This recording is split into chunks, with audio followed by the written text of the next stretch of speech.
The massive world of Enshrouded invites you in and begs you to explore deeper.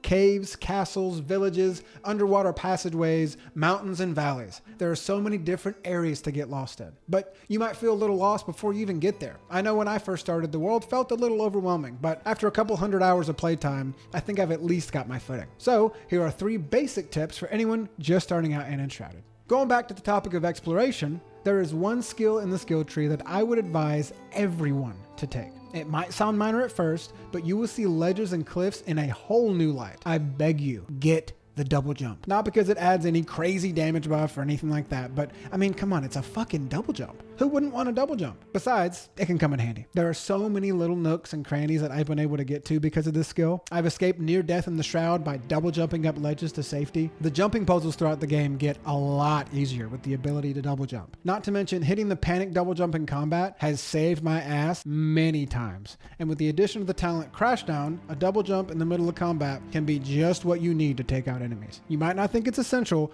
but trust me. Take it, play for a few hours, then respec and remove it. You will come sprinting back to the double jump. Speaking of skill points, you might level up, open up your skill tree, and see this massive web of abilities to choose from. And you might think to yourself, okay, I only got so much from leveling up, and the current level cap isn't high enough for me to fill this tree. How the hell are you guys getting so many skill points? Well, we're getting our skill points from destroying these large hentai-like structures.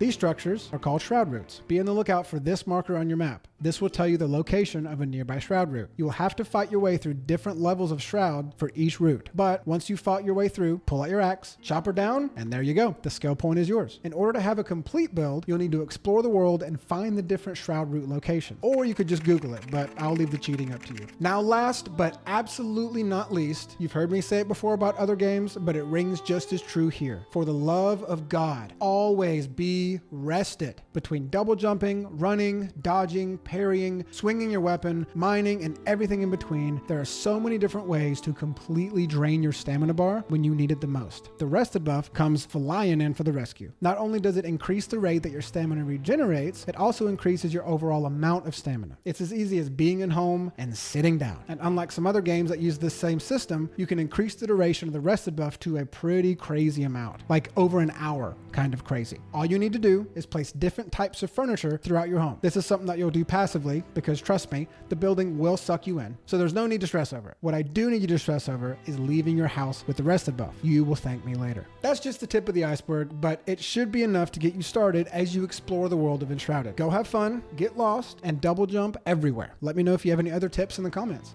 Love you.